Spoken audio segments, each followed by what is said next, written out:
Like, I want to live a life that's effective. I want to live a life that matters. And I think the big question that we have to ask ourselves is why?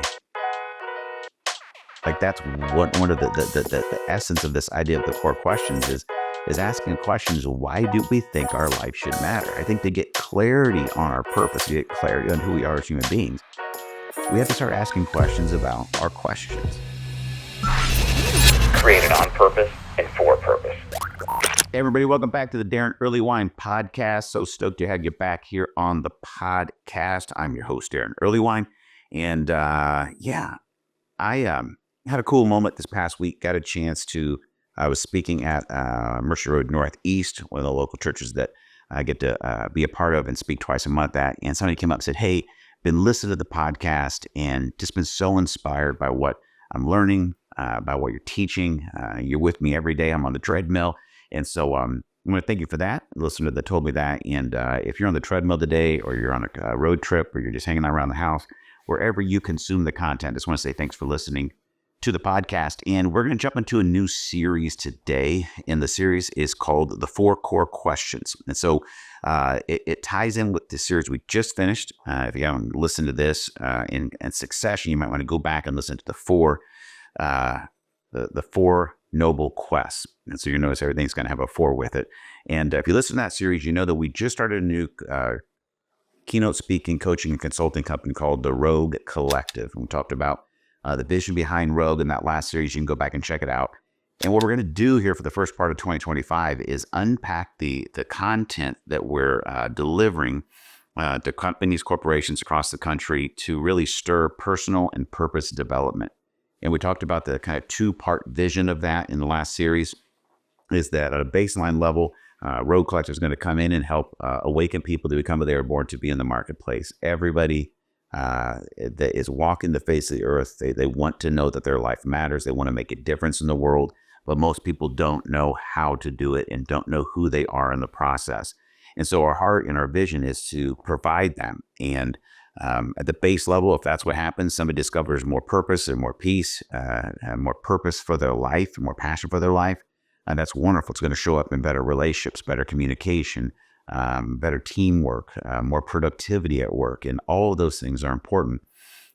Under the surface for us, or kind of off the radar, is in that process, we want to find people who either have a relationship with Jesus or find one in the process. And then we were going to then invite them to be a part of Blackbird Mission, where we will help them put together a disciple-making group in their company. And our heart, or our prayer, our vision is in the next 5 to 10 years, we'll see a pretty amazing disciple-making movement happening in the marketplace. And so what we're doing for this first year is just giving you a look at the content that we're doing and what we're bringing. And if you're brand new to this, the first time listening to the podcast, maybe you saw me speak, I was at your company, and you're like, man, I want to know some more about this. I want to grow a little bit more. This is what I was telling you about. If you've been a long-time listener to the podcast, you're going to realize as we go through some of this content, you're going to be like, I feel like I've heard Daron say this about 100,000 times on the podcast. It's because you have.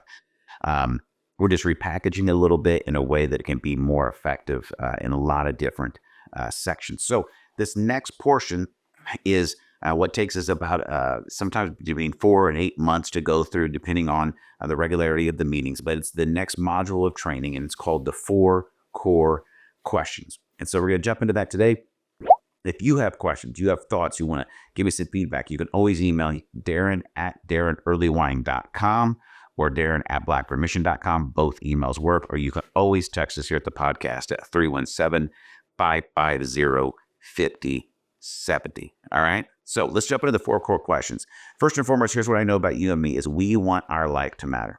Every single one of us, it's for a human being, that is something that is core to our existence. We do not want to waste our life. And if you look at that, if you ask somebody, hey, were you looking to have an effective life or really ineffective? Like, which one would you like to choose? And ineffective is defined as this, right? Not producing the desired results, lacking competence, to be vain, useless, or fruitless. I don't know any human being, if I said, hey, would you like that written on your tombstone? They'd be like, yeah, sounds like a plan. None of us would. And as I think about that, it brings my memory back to, 10, 15 years ago. I was working at a church here in town. And I remember getting a call, must have been pastor on call that day or something. And there was a homeless man who had passed. He was a veteran. He had passed. And the sad thing was there was no next of kin. There was no contact information. This man passed from this life to the next, and no one knew about it. And there was no one to attend his funeral. And so the funeral director reached out to the church to see if someone would be able to be available to be there. And I remember that day because it hit me with really, really profound sadness, because I was just thinking about this man. And I thought about him as a baby, because he had parents, and he was born to two people. And I have three kids, three boys. Many of you have children as you're listening, and every one of you was a child at some point, right? Is your parents, or if you're a parent, none of us started where our parents had a complete lack of vision or idea or aspirations for our life.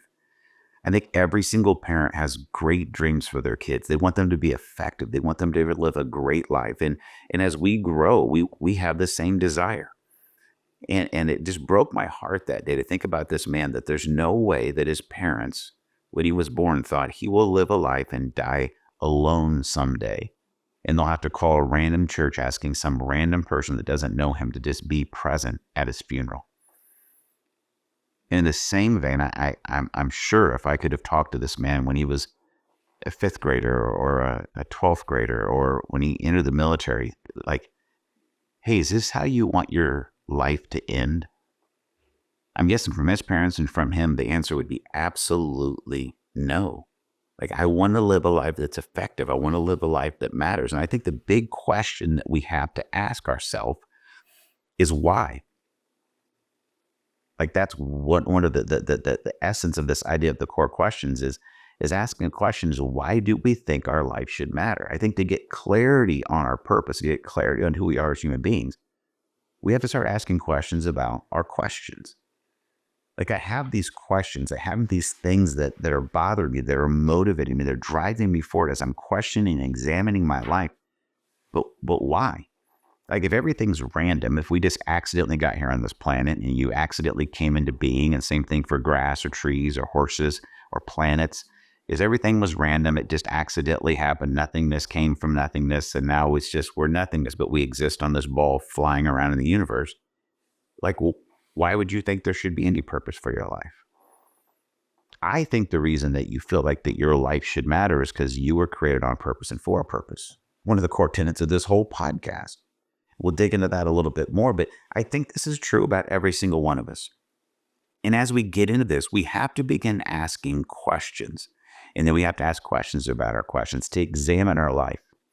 Socrates, right? He said it like this, that the unexamined life is not worth living. I think it's a great quote. The unexamined life is not worth living.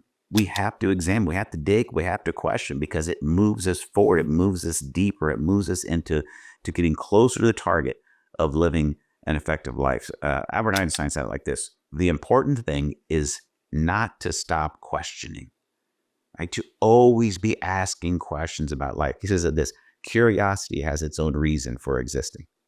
And I think a big reason curiosity exists, I think there's something about that of the seeds of transcendence, of God's design in us, drawing us to the deeper things of life, right? Because even Jesus himself, he says it like this: ask and it will be given to you. Seek and you will find. Knock and the door will be open to you. For everyone who asks receives, the one who seeks finds, and the one who knocks, the door will be open. Jesus inviting us to this examination, inviting us to this questioning, inviting us to this curiosity, this seeking for the depth of life, and then followed up with the promise that, hey, you know what, you'll actually find it if you begin to seek it. And I think this search and this questioning, this examining, I think it is unique for us as human beings, that we're created on purpose and for a purpose. And the way I see this most comically and most readily in my life is with my dog, Theo. I think I told you guys about Theo. He's barely a real dog. He's like a teddy bear and a stuffed dog that somehow came to life. But he's awesome. He's a mini golden doodle. He's been with our family for over 10 years, brings so much joy and happiness to our family. And I just want you to think about if you have a pet or you've had a pet, right? It could be a dog, cat, bird, reptile, whatever is your jam. I'm partial to dogs, though. Here's the deal. I don't think Theo sits around and examines his life. And the reason I think this is because I've watched his life for over 10 years. And Theo loves his life. And let me take you through a day in the life of Theo. He wakes up when I wake up. He runs downstairs, very excited to get, on task with his great purpose development of a dog day. He goes outside in the backyard, takes a leak right in the same place that he pees every day because he kills the grass there, right? Then he runs inside and he's very excited about the next item on the agenda, okay, which is to eat. And if you have a dog, you know how they get. They get so fired up by eating. Theo starts turning around in circles. Sometimes he's barking at me. He can't wait to get to the food. The reaction would make sense if, like, I had stirred up this amazing breakfast. Maybe it's like steak, maybe a little filet mignon with some eggs, right? Just something really amazing for breakfast. But it's not, right? It's the same brown pellets that Theo ate yesterday. And the day before that, and the day before that, the same brown pellets he has been eating for 10 plus years, but he loves it. Okay. He scarfs down the food, goes outside, relieves himself, comes in, jumps on the sunroom couch, usually knocks all the pillows off and lays down for the next 6 to 8 hours. Maybe he moves around to different places. Sometimes he sits up on the stairs. He lays around and sleeps for the next 6 to 8 hours until someone comes home, which then he knows is going to be exciting because right around 5:30, he's going to get a chance to eat the filet mignon pebbles again. Gets very fired up about that, eats the same food he's been eating for 10 years, runs down or runs over, usually sits on the couch, waits for us to watch some TV and prays and hopes that a dog or horse or some animal comes on the TV so he can jump around and bark at it. Then he goes to bed. And Theo does this every single day. And he's been doing this every single day for the past 10 years. And not ever have I seen a look of depression, a look of anxiety, a look of, well, he's an anxious dog, but a look of depression or a sense that he's not fulfilling the dog purpose he's been given, right? And here's how I know that we're different than your dog, your cat, whatever animal you have, is if I made you live Theo's life for a week, you might be like, that's kind of cool. Like I could use a nap. I could use a couple of days. It's like a vacation. But if I made you do Theo's life for 6 weeks or 6 months, we'd come back and find you as a shell of the human being that you are. You do the same thing every day. You eat the same thing every day. You don't go and make a difference. You sit around and you sleep all day long. You would be clinically, right, diagnosed with depression and a lot of other things because you are created on purpose and for a purpose. And what we want to help you do with the 4 core questions is actually begin to answer the deepest questions of life so you can step into that purpose. Okay. And so as we look at these 4 core questions, I think they come down to this. Who are you? Why do you do what you do? What do you do better than millions of other people? And where has your life prepared you to serve with the greatest capacity and the greatest passion? 4 core questions. Who, why, what, and where? And as we look at that who, right? The who question is really, really central to your identity, right? It's who you are at your core. The question, right? You can see it from like multiple angles there, but the personality, right? Your personal identity, your social roles, your responsibilities, and even your spiritual connections and the considerations, right? And as we ask that question, as we ask, who am I, right? We begin to dig in and look at the depth of our character, our values, our beliefs. We begin to understand where we fit in our family, the community, right? And in society as a whole. And I believe, and we believe here at the Rogue Collective, right? And as a Blackbird mission too, we believe the answer to the who are you, who am I question, it leads you to discover your spiritual and your transcendent origins. And that's why we start with that question. The next question we have to ask is this: why? Why do I do what I do? And this gets to our motivations, right? Why am I motivated to do certain things and very demotivated to do others? And most of us don't spend the time necessary to really examine our motivations. And I think some of that is driven by fear. And we'll talk about this later, but fear is your enemy, and it usually lies to you. But most of us, when we think, man, I really want to grow, I want to change, in whatever capacity that could be, it could be mentally, emotionally, physically, spiritually, we usually come against the wall of motivation. I just can't get myself to do this. This is easy, but this isn't. And I don't have any understanding why I don't or why I do. And when we're guessing and we're shadow boxing our way through understanding our core motivations, good luck living an effective life. And so that's why we dig in to try to help you understand, why do I do what I do? What are the core motivations of my life? The next questions that we ask and we dig into is this, is what? What do I do better than millions of other people? And what am I doing with my life with what I do best? What am I striving for, right? What do I do best? And this is going to help you clarify goals, priorities, passion. And it's going to show up in everything, every day, day-to-day activities, your career, what you do at home, how you show up in your relationships. And when you get that understanding of, I know kind of what my superpowers are, if you will, right? I know what my tool belt or bag of tools where this is what I can do practically, perfectly, exceptionally as I work on it. When we know those superpowers, right, it begins to bring alignment with our values, with our goals, and we show up every day, and we can become actually indispensable in the areas of our life, both professionally and personally. We kind of know what we do better than millions of other people. The last question we ask is this: where? Where has life equipped me? Okay. And where's the journey of my life actually equip me and shape me to serve with the greatest passion? I think every single one of us wants to live a passionate life. Like we said before, we want it to be effective, we want it to matter, and we want to be passionate about it. And the unique thing about this question of where is, I think there is a purposely designed connection between the pain you've experienced in your life and living a life of passion. I say it like this: oftentimes when you discover and deal with what you've suffered through, you know very clearly what you're willing to suffer for. And so that's why we spend some time in these 4 core questions helping you answer that question of where. Those are the 4 core questions.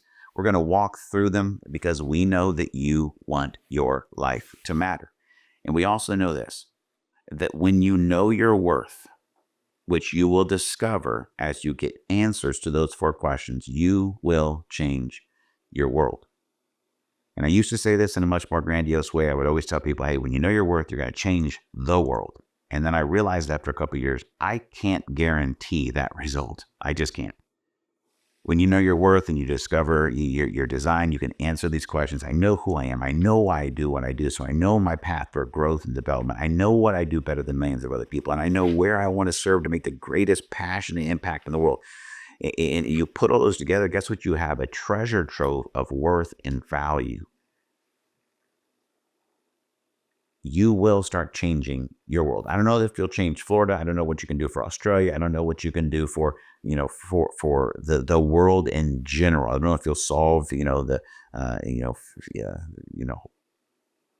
food issues in the world. I don't know if you'll come up with the cure of cancer. But here's what I know. I know that you'll start changing your world, and your world is relationships. We say this all the time on the podcast, right? You guys are probably sick of hearing the Gary Smalley quote that I say all the time. But your life is relationships. Everything else is just the details. And when you begin to understand your worth, when you have answers to those 4 core questions, you will show up in your world with greater peace. You will show up with greater purpose. You will show up with greater passion. And when you do that, you will see your world begin to change. The relationships that are the most core to your existence, to your love, to your security, to your prosperity, to all things, you will begin to change that world. And when that world changes, you will begin living a life worthy, right, of what you've been given, of this amazing gift we get. Because guess what? How many lives we actually get? Guess how many we get? We get one. We get one shot at this. So let's examine it. Let's ask good questions about our questions, and let's dig to discover the essence of our life. That's what we're going to do our best to help you accomplish here in the 4 core questions. All right. There's your intro. Hope you enjoyed it. Short and sweet, to the point. And we'll be back in the next episode next week to talk about that first question of who am I? Understanding your identity. Once again, thanks so much for listening. Appreciate it. Would love to hear any feedback from you. You can always email me, Daron at DaronEarlewine.com. You can also text me if you want, 317-550-5070. And if you know anyone, you say, man, they need this in their life, please share this episode with somebody that needs it. And if you haven't subscribed yet to the YouTube channel or to any of the other platforms where the podcast exists, please go out there and subscribe. Appreciate it. And until we talk to you again, remember these things. God is for you. He's not against you. He's near you, not far away. And he's created you on purpose and for a purpose. Thanks for listening to this episode of the Daron Earlewine Podcast.